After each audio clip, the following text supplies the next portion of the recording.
people are just always blown away. And I'm like, yeah, but it didn't start out that size. Like I had like one album. I started out with like Americana by The Offspring. That was like my first CD, you know? Like it takes time to build that up, right? Same with band t-shirts. When you go to concerts, you build them up after a lifetime. Yeah, and you're like, they're like, wow, you have so many. It's like, yeah, these are hard ones.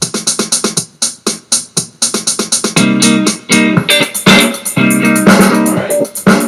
Thanks for coming to my studio, Brendon. Thanks for having me. It's great to be here. Excited to have another episode of Timotheories interviews, and I'm excited for kind of our, tentative, like we'll kind of keep it on the secretive right now, but our future plans for working together. But glad you're able to come in and do an interview with me, and I'm excited to see what you have to say about Conscious Collective. Yeah, thanks for reaching out for me. I really appreciate it. Any opportunity that I have to get the good word out, I'm happy to take. Thank you so much. Yeah, so let's just get into it. I'll start with the first question. Can you give me a brief statement about who you are and what kind of art you make? Yeah, well, I mean, for who I am, I could go a number of ways. I mean, I'm a Spruce Grover. I spent a good part of my life in Spruce Grove. Yeah. I'm a musician, obviously. I've been playing guitar and drums and bass for about 17 years. Yeah. I'm also a teacher, so I've been teaching guitar and drums for about 13 years or so. Yeah. I'm also a grant writer. I've done a couple grants with the Alberta Culture Days. I consider myself an activist. I'm a politician. I've run 2 political campaigns before. Wow. I've been on 2 board of directors for the BC Compassion Club Society and the Parkland Music Teacher Association. Yeah. I've developed a relationship with Chief Billy Morin at the Enoch Reserve, and I've met a whole bunch of elders, and I've been to elders meetings and sweat ceremonies and things like that. Yeah. I started a petition to improve the transit in Spruce Grove a couple years ago, and it's not all because of me, but I had a call to action that led to the steps that led towards an improved transit situation that we have now. Yeah. I'm also a Goodwillian. I'm a volunteer with Goodwill as a Tri-City Community Liaison, and I also work there as a supervisor for their commercial services division. So it's a group of 14 people who all have disabilities that all do some light manufacturing duties. So I work in the vulnerable sector, and I also work with children teaching. And on top of that, I'm a small business owner. Conscious Collective Entertainment was incorporated November 2015. Yeah. And the idea is it's a grassroots local record label aimed at getting artists who don't think that they have enough resources to get out there and publish their music. And I'm trying to just help all these people make their dreams come true. Right. And I'm trying to get as many people out there playing as many shows as possible. Because I'm really passionate about getting local artists out there and getting their art out there. So yeah. So you pretty much do everything. You have like, I was just like sitting through. I mean, we talked about this before, but I'm sitting there listening to you describe all these things, and when you put it on paper or put it verbally, it's like you do a lot of stuff, man. Like you kind of like I feel like I'm pretty busy, and my girlfriend would say I'm very busy, but you put me to shame in a way. Like you do a lot of things. It's kind of amazing. Well, the more things I do, the more capable I feel, and the more capable I feel, the easier it gets to do all these things. And I'm happy, and I'm happy to meet people too. Going through this and networking and opening all sorts of doors. You don't know where they're going to lead. Absolutely. Yeah, it's just been a great experience, and I'm getting more excited every day. Why is making something for yourself important? Well, simply because it's meaningful, and I think that some people might not think about how important it is to do something meaningful in your life. Mm-hmm. Yeah, if you work a job you hate, then you should be doing something else that's really meaningful in your life at some point. Yeah. I just believe that if you make something for yourself, it has to be meaningful. But not only that, you have to give yourself a pat on the back if you do something meaningful and you know that you're being rewarded by completing it. Right. And I think that when you do that, you become a producer instead of a consumer. And I think it's common in this day and age for people to endlessly consume everything, whether it's movies and social media, and not really produce anything and not really have as much of an identity. And that's the other thing. It gives you an identity when you do something that's meaningful. You kind of become a cog, right? In the machine, like when you're consuming rather than putting something out there. Exactly. I mean, like so many different ideas or so many religions or belief systems where always talk about giving, right? Giving of yourself. Give to receive. Yeah. So it's like when you do something for yourself, it's not really for yourself. It's more so you're doing something from yourself, right? I see. Yeah, you're expressing yourself basically.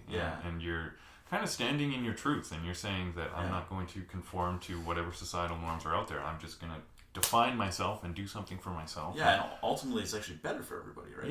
Yeah, and you're liberated when you do that. So who wouldn't want something meaningful like that? Yeah.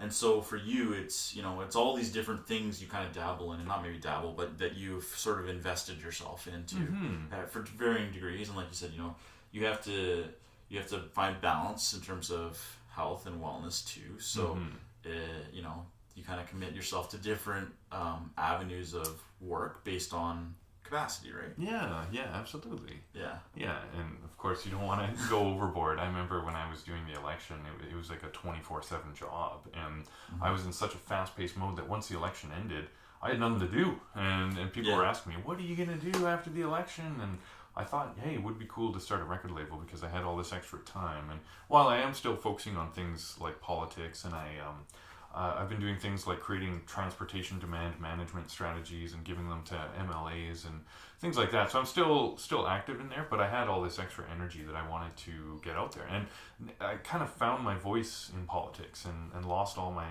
fear and anxiety. So when I finished, I was like, okay, I'm just going to take the lead. I'm going to see what happens. I don't have any expectations. I just want to grow the local community and get people out there playing shows. Yeah, and what's awesome about that is, like you said, with the teaching thing, which is kind of a nice callback, is you're teaching or you're providing a service to someone else, which ultimately helps you too, right?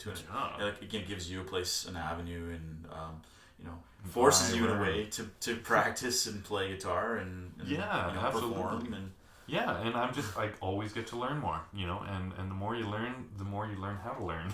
And so I've played well over 10,000 hours of guitar, and teaching has helped. How do you spend most of your time? Well, most of my time now that I'm working at Goodwill and teaching goes towards that. I'm working at Goodwill 4 times a week. I'm teaching 4 nights a week at a place called Weed Music. Yeah. And on top of that, I have my business, and I have to spend at least one day doing something. Right. For example, tomorrow I'm going to be in a recording studio with one of our punk artists named For the County. Yeah. I've done 42 performances in 18 months, I believe it's been so far. Yeah. So I do about 2 shows a month, give or take. So that's usually on a weekend and whatnot. So around 9 shifts a week goes towards Goodwill and teaching. So when I'm not doing that, I do like to play guitar quite a bit. I live with another guitar teacher as well. So we have a studio, we have recording capabilities. So we spend a lot of time just sitting around jamming. But on top of that, I do a lot of running. Like I had mentioned before, I ran a marathon, so I like to go walking and listening to music. That's like one of my favorite pastimes. Yeah. I'm also a yoga regular and a meditation regular, so I have to do that sort of stuff with the amount of stress, pressure and stress. Yeah, if I don't do that, then I'm just asking for it. Like I have to just do my mental laundry, cool down, and just sit there and silence my mind. Yeah, so in a lot of ways, you kind of have built your life, so that like everything complements each other, and everything you do is sort of it all sings together, so to speak. You use a bad pun, but it has to balance out, and I've struggled with my disability for years and years and years.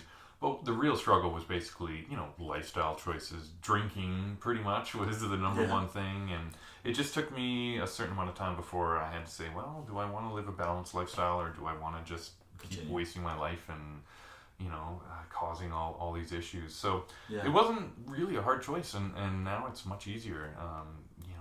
Yoga, meditation, regular. I can't tell you how much it's helped my life. I met so many new friends, and it just keeps me grounded, and I'm so valuable for it. But I love to tell people, start your own business. I'm in politics, so I hear a lot about government spending, government programs, and things like that. And I really do believe that no matter what situation you're in, you could probably start a small business of some kind, whether it's stitching up socks or whether you can do anything that you're interested in. You could at least try. And I feel that once you start your own business, then you truly liberate yourself, and then you'll be the person telling everybody in the world that they should start their own business. And I try to lead by example as best I can. I like this question. Have you ever met someone who just blew you away and totally changed your perspective? In my whole guitar career, I would have to say my old McDonald's manager, Kevin Hennig. So he was a few years older than me. I was only 16 years old at the time, and I was in a band as the guitarist, but he was in a band. He was a lot better than me. The people in the band were a lot better than me, and they needed a bassist. So I joined the band, and one thing that he taught me that was really important was how easy it is to produce an album and release it to a radio and see success. We literally bought an old reel-to-reel analog tape, and we, in one weekend, recorded an album, me, him, and his girlfriend, Jenny. And we mastered it, we did absolutely everything, and then we entered a songwriting competition with CJSR Radio. Oh, cool. We got first place, and they played our album on the radio a whole bunch of times. They made a bunch of CDs, and we sold it at Blackbird Records, and it was a really cool feeling to hear your song on the radio after just making a minimal amount of effort. So after doing that, we all moved to Vancouver together, and like I said earlier, we had the goal of making a career out of music, and so he was pretty successful, and we did a lot of recording, we did a lot of shows when we were in Vancouver. I ended up moving back to Edmonton, but he moved to Haida Gwaii, and he lives in Sandspit on Haida Gwaii, which is like the former Queen Charlotte Islands. Okay. So he started a company called Symphony. So that was really inspiring to me. He sells boutique guitars upwards of $56,000 US. So he sells like the most expensive guitars in Canada, and he's just growing and growing and growing. And to see the amount of growth from being a manager at McDonald's to being the owner of the company that sells the most expensive guitars in Canada was just incredible. But he did it just flawlessly, and he did it without hesitation. And on top of that, he taught me how to snowboard. He more or less taught me how to cook. He was a really good friend and changed my perspective on music in general. He introduced me to just a ton of music. He got me into vinyl. Before then, I never really experienced vinyl, but when I first met him, that's all we listened to. I wouldn't go see movies. I would go listen to go buy vinyl and listen to it that night, and just listen to it over and over. Yeah, and then just jam.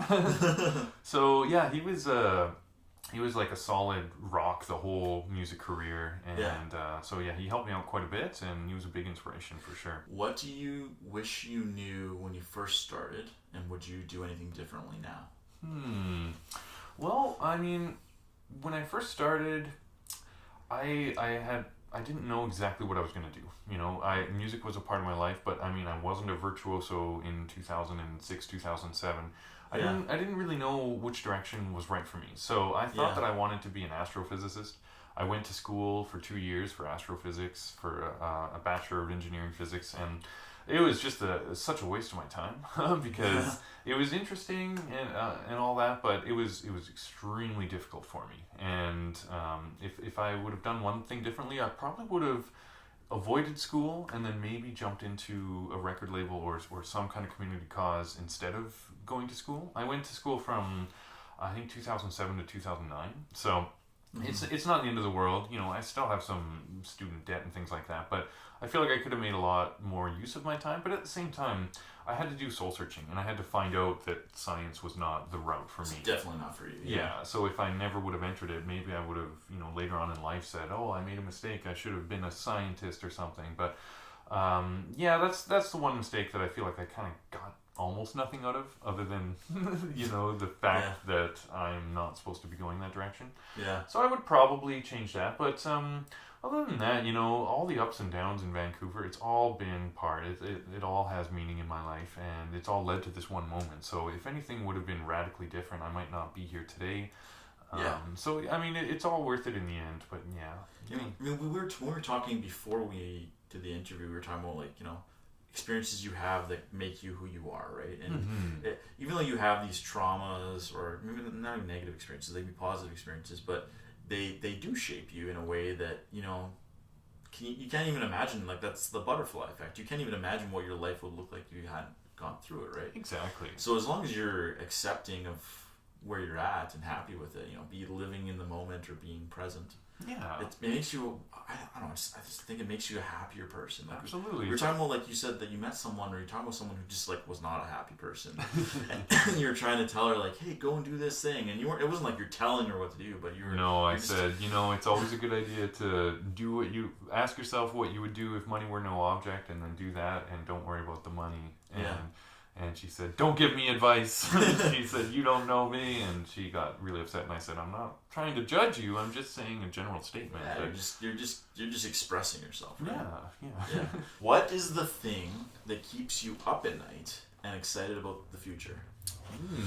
Well, that's a good question. A lot of things keep me excited about the future, but the one principle behind it all is that I know now that positive change is within my capabilities, and I know that if I do something, it will actually have an effect. Right. And the campaign helped that enormously. People all over the place will say your vote doesn't count, but I'll tell them, the thousands of people who voted for me made a huge difference in my life. It completely transformed me as a person, and it opened up tons of doors. Lots of opportunities came from it, and so it did make a difference. And not only that, when I was doing the campaign, I said that we need transit, and I started a petition, and I had other members from other parties approach me and say, we're really conflicted because we believe in your message of transit, but yet we're supporting another party. So what they did was they took my petition and they went and got signatures for me. I even went to the Enoch First Nations, and I went to an elders meeting, and I have a petition with a whole bunch of elders' signatures on it.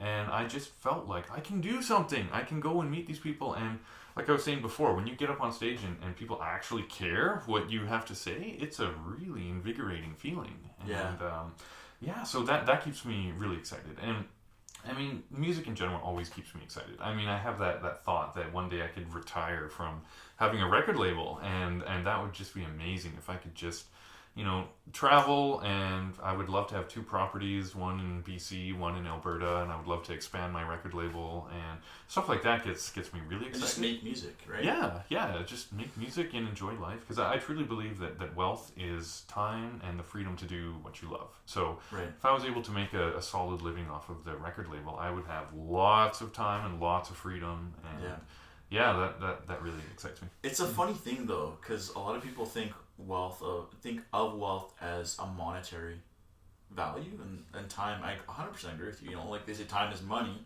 but realistically, it's wealth is time, right? Yeah. So like there's a correlation to, but a lot of people for whatever reason just can't draw that connection and say, wait a second, if I focus on wealth, focus on a state of being happy or being content with what I have, then I'll have happiness, right? I think people haven't experienced that happiness that you're talking about, because once you get a little taste of it, then your whole life will turn around, and you'll realize how truly important it is to make yourself happy.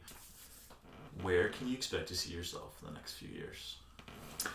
Well, I guess the ambitious, optimistic answer would be elected, because I am in politics. I do plan on running again, and I would love to be elected, and so that would be the best case scenario. Other than that, though, I'm just going to continue doing what I'm doing. I would love to see the record label grow, and I'm finding that more people are getting interested. It's a really good conversation piece, coming up to a random person and saying, hey, I own a record label.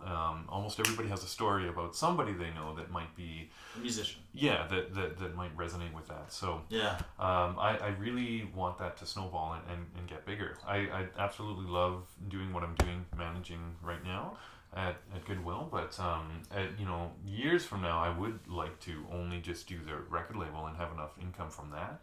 So that would be an ambitious goal, but just a couple years from now I can see myself experiencing a lot more growth, because I'm finding that the growth is like exponential from when it started. It started with one person, and then all of a sudden another person, and then boom, I've got like 7 more people that are interested in it, and I have a feeling it's gonna keep going on that trend. And so I would see myself there, and still teaching too. Like I was saying earlier, I don't want to just quit teaching if I get too busy. I always want to teach a small amount of students.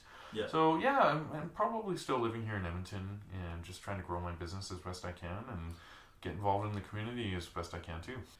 This is the Brendon Greene question. This is the question that that represents you and what you're doing and your theme for the arts. Like you're a leader. You're doing mentorship, all those kinds of things. You're very actively involved in the community. So the question is, why do you think the music industry is the way it is, and should it change? Well, I mean, technology is the number one cause of people's attention span going down the tubes, and I feel like this world is so fast paced, and I feel like that has a big thing to do with it.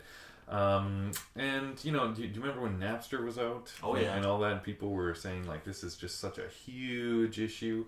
And I see the ethical argument behind it and whatnot, but I also see it as an inevitability, and I almost see it as a promotion of some kind when people are still listening to your music, and I feel like it has to be that way. We were talking about vinyl before, how people used to buy a vinyl, sit around and just enjoy it and listen to it, but these days people are too busy taking selfies, posting to social media, and I feel like people don't have the time of day anymore, and I think that it does have some positive things, because the amount of music that's reaching people, I feel, is a lot bigger. More people are listening to more music, and things like Apple Music, and that is just amazing. You can access any album you want, essentially, anytime, anywhere. And that was just unheard of when I was a kid, as in the 90s, when we still had cassettes, and when CDs came out, it was a big technological advance. And so I mean, it had to happen, and it's going to continue to happen, and I think that the sooner we can embrace it, the easier it's going to be on all of us. And I don't think it should change. I think that we need to adapt to our cultural shifts. Yeah, cultural shift, right? And I think we can make the most of it. And the music industry has changed in a big way, because you used to have to get discovered by a record label, and these days the record label, if you approach them, they expect that you already have a base of some kind, because it's so universally accessible these days. Right. Anyone can start their YouTube page, get followers, Facebook, and all that. So I feel like there's almost more competition, and only people who really work hard are going to be the ones that stick out. And I really do believe that hard work pays off.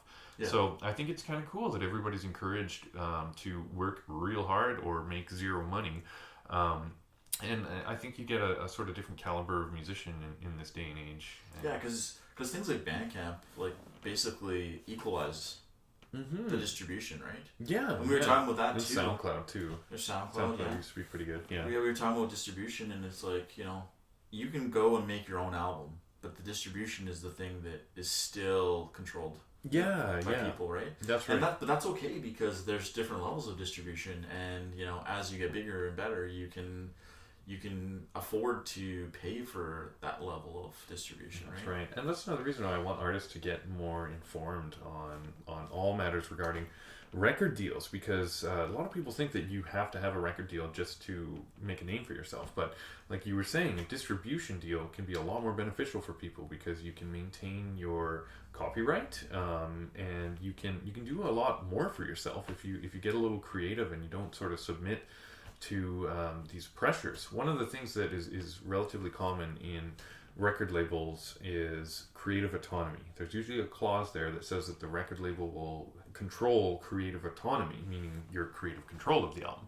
So if you're Nickelback and you come up with an album that sounds a little different from your last, and then you submit it to them and they say, we don't like it, re-record the album at your own cost. That's the reality of having a major label deal. And you don't have, that's not the only way. You can make your own production and then seek a distribution deal where nothing's touched, and there's so many different ways of doing it out there. And another example too was Radiohead released an album, and they did it on their own website. They did it without their record label, and they allowed people to pay however much they wanted, whether it was 10 cents or $100 for their album.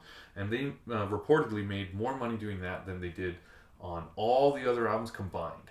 And they had a whole lot of albums before then, but everybody has something to say about a record label, it seems like. I can imagine that you're kind of on a platform in a way, right? Like your identity is tied to this label. I mean, why wouldn't it be?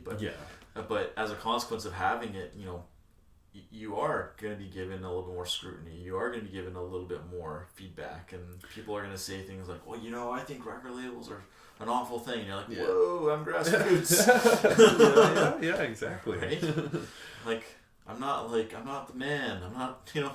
Yeah, I'm not what you're fighting against. Yeah, I'm here to help. So it's just an amazing instrument, and playing music is just it brings people together. You know what I mean? And music, I believe, is the universal language, and I'm just so grateful that in this lifetime I get to make a living out of music. Yeah, man. Yeah, that's awesome. Yeah.